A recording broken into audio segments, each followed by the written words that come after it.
You had more stuff after your name. You know, first of all, for me, the word psychoanalyst sounds so archaic, and I'm curious, in this world. Do I look young to you? Well, friend of Freud, tell us why you still do this, and you know, because cognitive has sort of taken the front seat in as far as therapy goes. But, I mean, the honest answer is that I actually do not think there's a lot of difference between the different kinds of therapies. Yeah. That, you know, it's a bit like, you know, you kind of go into a supermarket and there are lots of different washing powders, and some of them have this label. Some of them cost £200. Some of them cost very expensive. Some of them have new on it, you know, new washes whiter. You know, so you take that off because this will certainly be, there must be something new in it. So, but actually all of them have soap in it. Ultimately, so actually there's not a lot of difference. So I mean, my own over 35 years of working in this field, my sense is that people get better for the same reason. There are not 1,246 different reasons for getting better, although there are 1,246 different kinds of psychotherapies. How do you know that somebody's not well? I mean, you know, on the whole, it depends on the disorder they have. So if you are, for example, depressed, you know it pretty quickly. Usually you are in the help-seeking group. If you are, on the other hand, if you've got like obsessive-compulsive disorder or you are very anxious, actually the time lag between you developing the problem of, say, having panic attacks and you seeking help can be something like 3 or 4 years. So you just live with it, which is really a tragedy, which is why we're doing this thing. Because, you know, I don't know how many of you out there, you know, I put my hand up, you know, I have anxiety, you know, now particularly. Really? Yeah, I do it terrible, yeah. Breathe. I'm a service user, and I started out my career in mental health as a service user.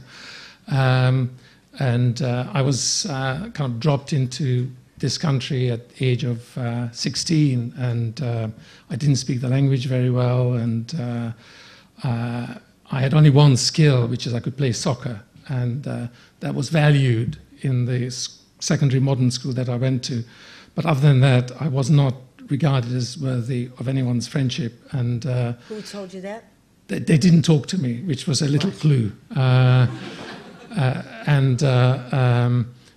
So I was very lonely, and I was very unhappy, and I got very depressed, and I was thinking about suicide, and I had planned how I was going to kill myself, and, you know, I had the whole, you know... What age are we talking about? I was kind of like 16, 17, 18, you know, these were by 18 it started getting better, but I then went to the Freud Center. That time it was called the Hampstead Clinic, and I had the therapy there. It was kind of intensive psychotherapy, and I got better. And it was really, really, really helpful. And I stopped having suicidal thoughts. I stopped being depressed. I still didn't have any friends, but that I've now learned to recognize was just me more than the disorder. So, you know, I think it's really important that, in my case, that if you are adolescent and you have depression, which is very common, that's when that's the onset is, that you seek help then. Because, like with any disorder, the more it gets used to being diseased and the more difficult it is to change it. I wouldn't have told anybody I had mental illness, but Comic Relief outed me because they asked to take a picture for their mental health campaign, and they smeared it all over London on tube stations, and with this picture of me, gigantic, saying, "This woman has mental illness, please help her."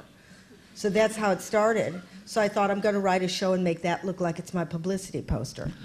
So then I toured can you hear me? I toured mental institutions for 2 years. So it started at the Priory, and then it went to National Health. And the audience in the second half could ask questions. Because, you know, and P.S., there was no question that I was talking down to them, because if somebody's 1 in 4, that we can smell each other.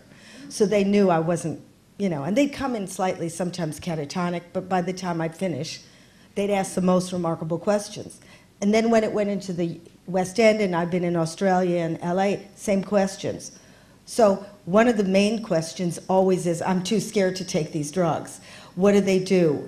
And part of this thing is, sorry, just to bring it back about tonight, is that nobody has any place to talk about this stuff. And even the caregivers are pulling out their hair because they have it just as hard.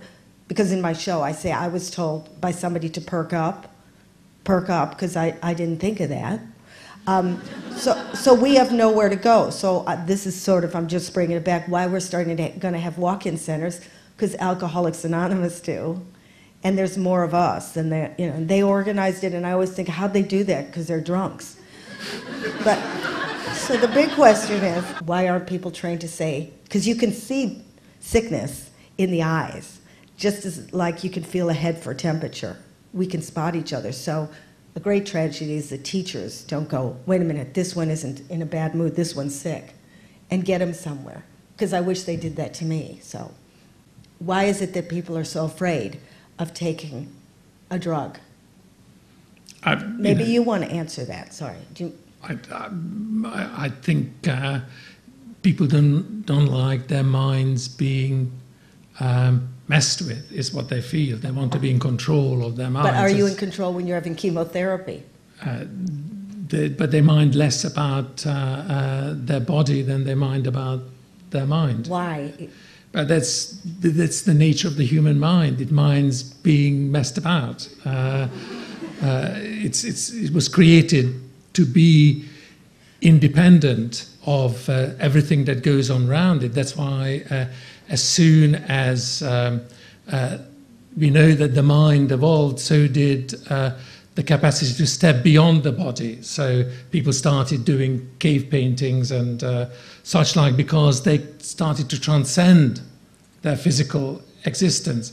So taking drugs is bringing people back to it kind of collapsing into your body. Now, what the interesting question is, they like taking certain drugs. It's just other drugs they don't like taking. So alcohol seems to do really well. It's marketing. Yeah, it is, or something, And tobacco does really well as well. It's good. Well, that was interesting what you said, is that we, in a sense, when we started to come out of our minds, we lost our bodies. And I was reading a book, it was okay for a while, where you had a community and you had like the local priest and you had, this is how much food you needed to feed your family. But now, because it's too much incoming, I was in Sydney last week. Everywhere I went, I had to know about what happened in Ohio. There was it was in the air. And I thought, this is making me crazy. When am I going to fly to Ohio? Then, of course, it got replaced by Woolwich. Are we supposed to know? Because we're in high levels of fear when we hear it. Our insides don't know, that it's not around the corner. So it's not anymore 1 in 4. I think now, if you really measured everybody's, where their amygdala is, we're pretty switched on most of the time. And I don't know if you agree, the problem now is we have no more breaks. There's no more breaks except for alcohol. Yeah. I mean, the interesting thing is that actually, if we had better treatments for mental disorder in terms of pharmacotherapy than we do, and we do have some good treatments. I'm not trying to say that all pharmacotherapy is bad, but what gets prescribed most to most of the people is actually something that's completely ineffective. So getting selective serotonin reuptake inhibitors gets probably to be effective if you have very severe depression. But actually most of the prescriptions goes to people who have mild to moderate depression, for whom it works as a placebo. The most frequent number of pills taken by somebody who's prescribed an antidepressant is 1. So, they take 1 pill and then that's it, because they didn't agree with maybe 2 or 3. Very few people, a very small minority, actually take the full course. But it's a good thing or a bad. I'm not saying it's a good thing or a bad thing, but it's a real thing. Shrinks were really helpful in the beginning when your life is just chaotic and you need somebody to help you put the story together. Because, you know, a lot of us, we can't remember what's real and what's not, especially when your parents are so disturbed. You assume that everybody's parents are, you know, screaming from the balcony. So, you know, the shrink is a good kind of person to tell your story to, and they're trained to be, you know, open and won't punish you like mommy did. So once you have the story, right, if you keep going for the next 30 years, and now having, you know, I was fascinated with the brain because this is the new frontier, you know, you couldn't look in 20 years ago, is that you start to embed a story, so you become that story. And you become as stereotyped, you know, and as inflexible as somebody who's got a total pathology. Yes, I'm always a victim. Yes, so it seems that for me, psychotherapy or a lot of therapy just solidifies the image you have of yourself. And I think the idea is to crack it open and say, there's infinite possibilities here. In almost all the people that I've worked with, I find a kind of consistent theme is a sense of isolation, that they feel they're on their own, and there's nobody who can really... And they are there with their partner, their parents, their children, and yet they feel alone. Because they don't feel that anybody can really see the world from their point of view. Yeah. And if you've got a good shrink, I'm not saying there are many of them around, I've seen 3 here, but... you know, if you've got a good shrink... Put up your hands, because yes. I'd like to find one. Yeah, yes. But if you've got a good shrink, it's someone who can actually tune into you and see you from your perspective, to see the world the way that you see it. And that, I think, restores the sense of agency that you have lost, the sense of belief in yourself, that what really has made you feel so isolated in a social world. I mean, that's what I now believe. That's the soap. But you know, when I was institutionalized and I saw the whites of the eyes of the other people who had what I had, I knew they felt how I felt, and that maybe that was the placebo. By then, I don't even know if I needed the drugs. But the minute, and again, that's the reason for the walk-in things. If I could see somebody who looked like me, you know, because we're the best actors in the world. You know, so much cocktail chatter, and I just want to find my tribe. Because the minute you slap eyes on them, you feel, okay, we don't have to, no more small talk. I'm inside your body and I know. Because if I have one more person ask me, why should I be impatient? If depression is because, yeah, my cat left town, so I'm really depressed, why did we choose this?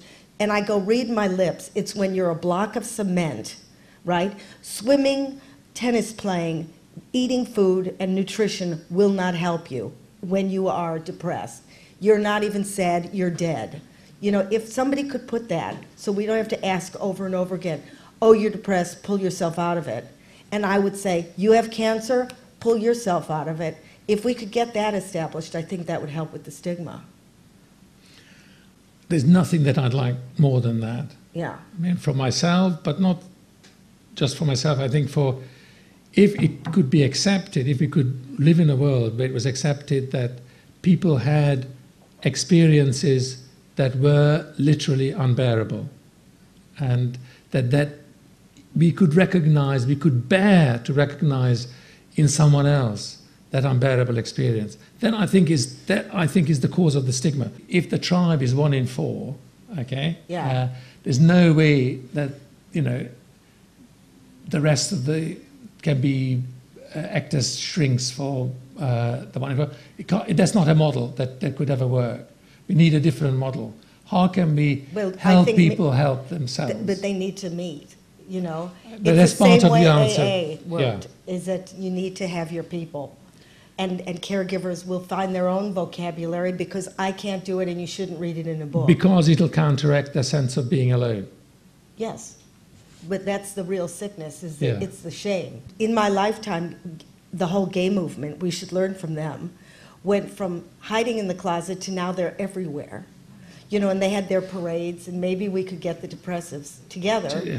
or the 1 and 4, and we could take their old high Well, heels. what color do you think we should and their pick? rainbows, Yeah, and they could march with pitchforks. yeah. As a matter of fact, I might do, my book comes out on Thursday. Yeah. I might have a gathering in Hyde Park at 2 in the afternoon, and we march to Parliament, the way the suffragettes once did, and said, well, you know, the problem is in the law is where the real stigma is. Usually if they, on your CV, they ask if you have mental illness. Yeah. Well, good luck getting that job. So it's, stigma isn't just even people treating you like, you know, an object to fear. It's in the workplace too. It's pretty bad. I never would have told anybody I had depression, because I would have been out of my job. Well, people wouldn't have given you contracts. And No contracts, because what if you go nuts in the middle of something? It was unheard of then anyway. Because Stephen Fry did go nuts once, and boy, was his reputation soiled. Yeah. He ran away in the middle of a play. And of course, every newspaper went, you know, he's gotten over it, he's doing all right. But it's ended careers.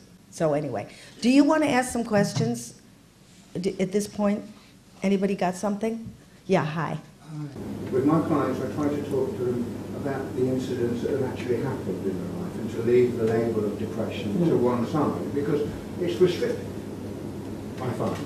Yeah, Almost it's like, keeping them in the compartment. I'm a feminist, I'm an alcoholic, I'm a Jew. You know, that's why we're in trouble in the world. Yeah. Yeah. But, you know, you say that you get the story leading up. Part of the thing of studying neuroscience is so we don't, it's nature and nurture. So somebody could have parents that are maniacs and they come out resilient. So that's another thing I think that adds to the stigma is who knows? Because somebody will say, well, you know, look at me, I'm in the trenches and I'm perfectly fine. And this is another thing that I think drives us nuts is Richard Branson can, you know, sleep 2 hours and jump from an airplane. For the next guy, he doesn't know, it's going to make him sick. And by the way, Richard Branson is nuts. But we hold these people up, you know, who sleep 2 hours, who go, you know, who do these extraordinary things, you know, and so we all feel, I think, inferior, don't you? No matter how many things you have after your name, isn't there a sense of it's never good enough? Do you have the critical voice? Because everybody does. yeah, of course you do. Yeah, and does it say the same thing mine says? I never listened to yours. But, No. But I think, People want to know, does everybody have the critical voice? I mean, everybody has the critical voice. Yeah. And just a question of how loud it is and how much you focus on it. But, you know, I get, I mean, my wife thinks that I have chronic depression. All the time. Yeah, exactly. It's just there all the time. I personally don't agree with her. I think it's really bad when she's nasty to me. But the issue I think that you raise is a very real one. And I think it's really what Ruby was saying earlier. Are we making things worse for people or better by trying to help them? And, you know, I used to think that, you know, psychotherapy may never work, but at least doesn't do any harm. I now think that actually it can do harm. When can it do harm? I mean, you know, when you actually, exactly the way that you were talking about it, Ruby, you get people to be overly reflective, and you get their head, you know, it's like a wheel spinning in sand.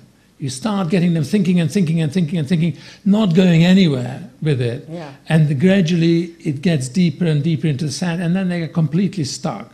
And they need a crane to lift them out of it. Yeah. Yeah, that's why I went into, well, when I heard about mindfulness, Yeah. because I was, A, didn't want to pay anymore, being Jewish, and B, I wanted to, I know that the next zeitgeist, I don't know, is about self-regulation. Because A, nobody has the money anymore, B, the hospitals are shutting, and C, people are sick of, you know, these generic drugs. So I thought, what's the next wave? And at least, it doesn't have to be mindfulness, but some way of being able to judge when I'm going toward a tipping point and feeling the little pitter-patter before I'm hit with the full tidal wave. Because that's what's so insidious about mental illness, is that you haven't got a spare brain to tell you something's wrong. It's just your brain. So I had to ask a friend of mine if I looked crazy, and she said yes, because I wouldn't have known. It's so slow. You just assume, oh, this is the new me. So I'm going to imitate who I remember I was, and it becomes grotesque. Mm-hmm. It was grotesque, but nobody notices. You know, they just, as long as you're the life of the party, even though you're going down the tubes. But the thing about the self-regulation is, the most important thing is to stop the rumination. You know, our brains aren't equipped to think our way out of an emotional problem. They're really equipped to solve a real problem. Like, how do we build this building? How do we get out of the caves? How do we build, you know, this hardship? How do we... But once it comes to figuring out emotional, we just haven't got the bandwidth. We don't know how to do that. And that's why maybe you go to a shrink saying, you talk. I'm so sick of hearing myself.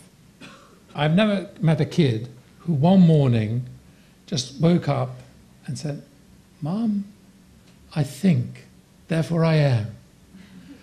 It just doesn't happen like that. We don't discover our minds. What I think happens in reality, that in development, somebody who is attentive to us discovers us as a mind. You know, it becomes, you know, so that, you know, I think because someone thinks of me as thinking is much closer to the truth.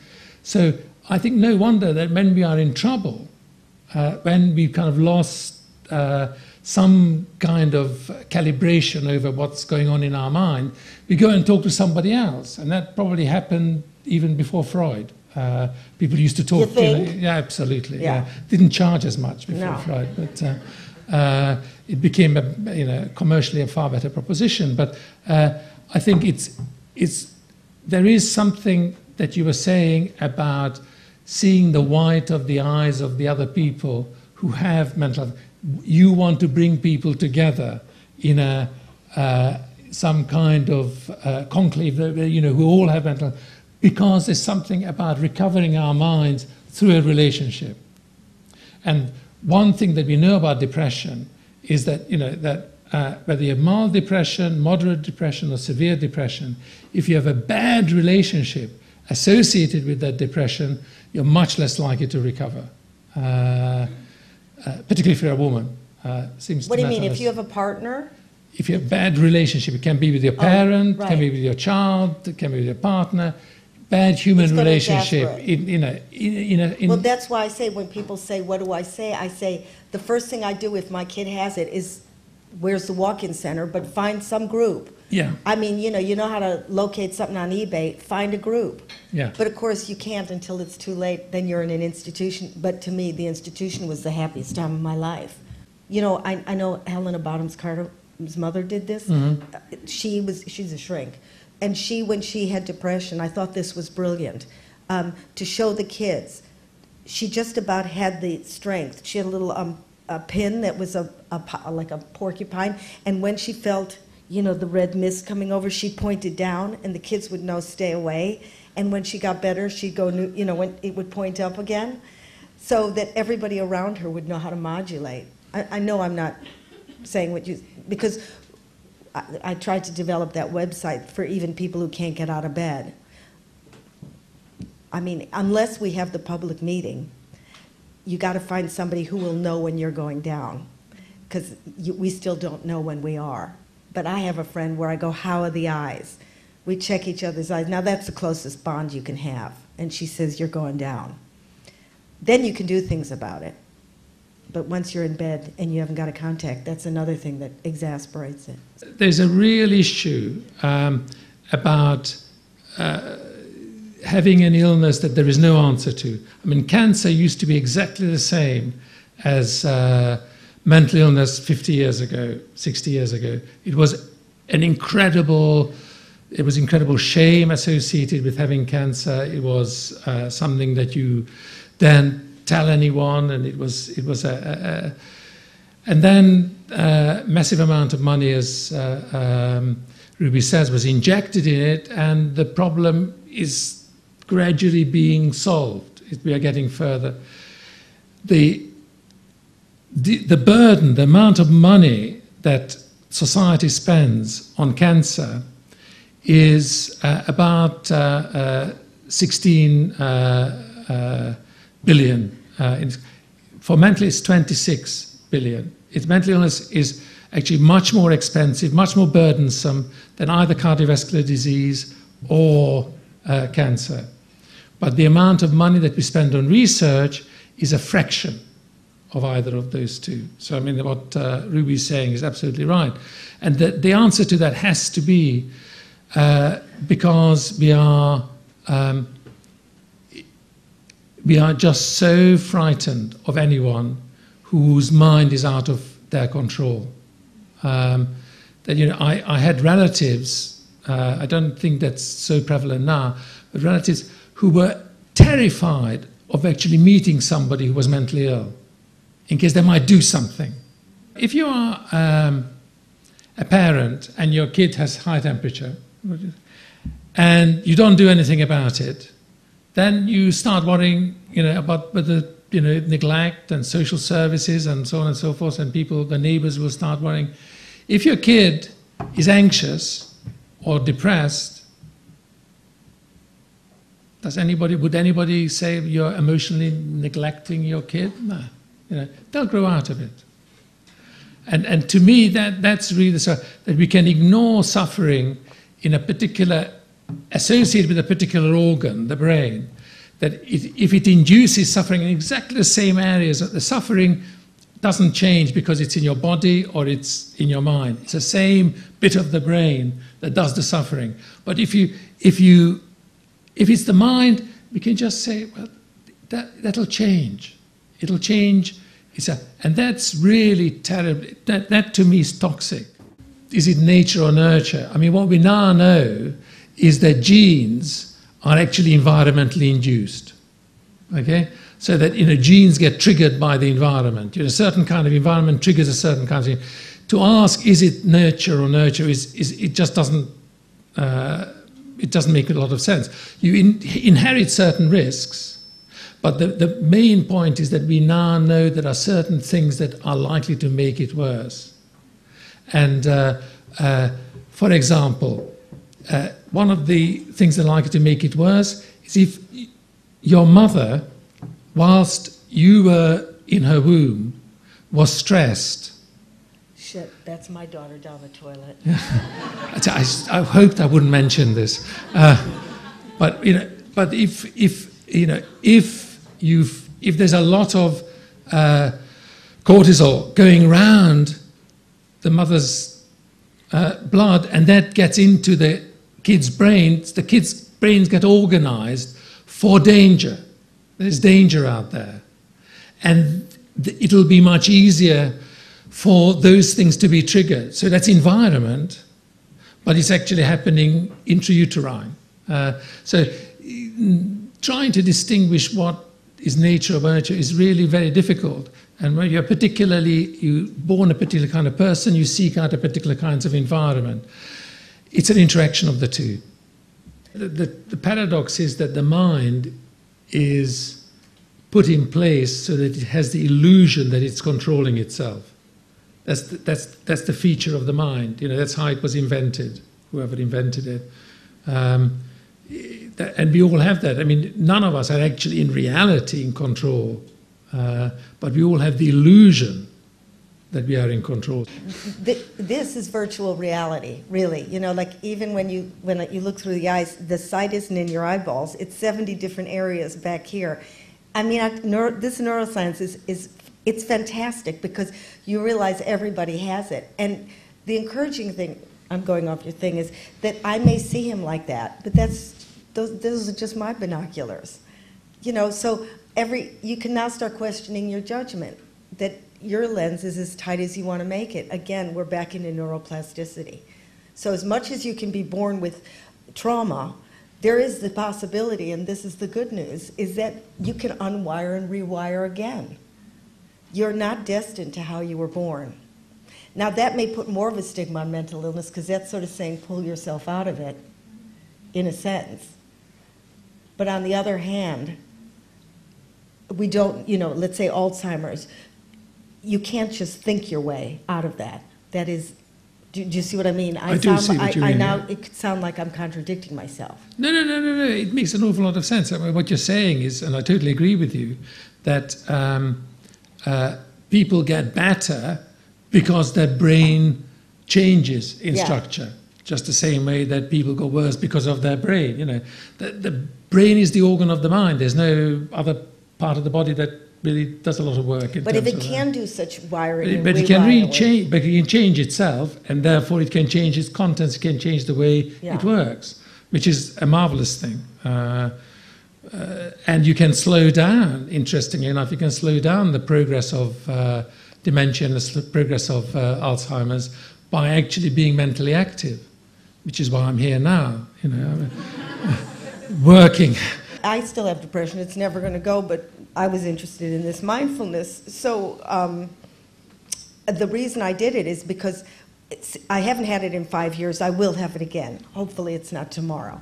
But I started to get an episode, and this time I could hear it, the early warnings, like a tsunami. Now that doesn't mean it's not going to hit. It just means I can make preparations.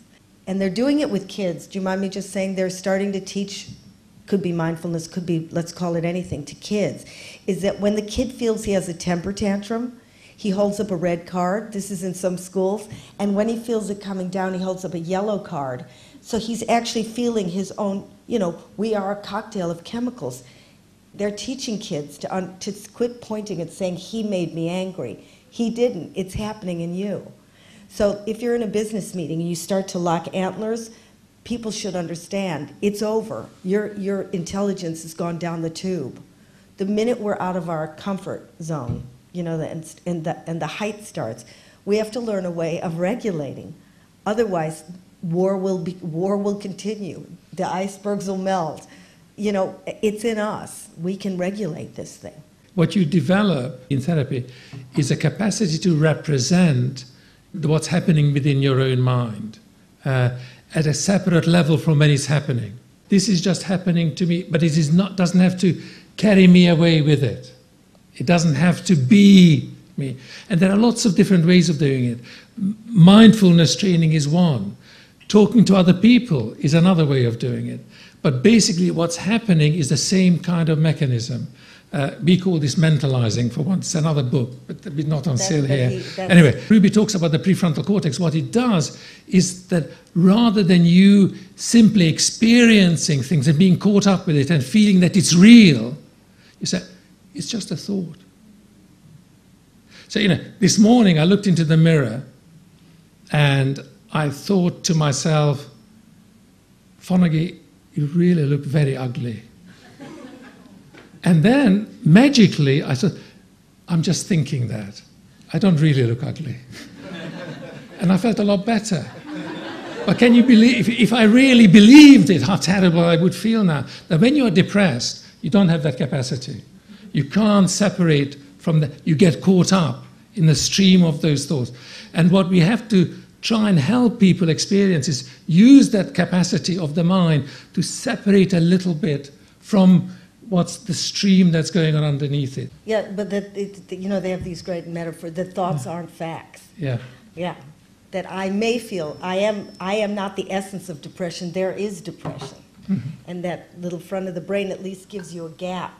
So you go, wait a minute, my feelings might not be, you know, the next guy. So maybe he isn't such an idiot. Because I have an anger trigger that usually I want to attack when somebody does a certain thing. So now I can feel the early attack and kind of leave a little bit of a gap so I can make it, maybe I'm wrong. Maybe this person doesn't deserve to be pounced on. And so as you do that, you rewire and you form a new habit. Doesn't mean I can't lose my temper, but it comes down much faster. One of the tragedies of mental illness is that you no longer see the other person's intention to help you so clearly.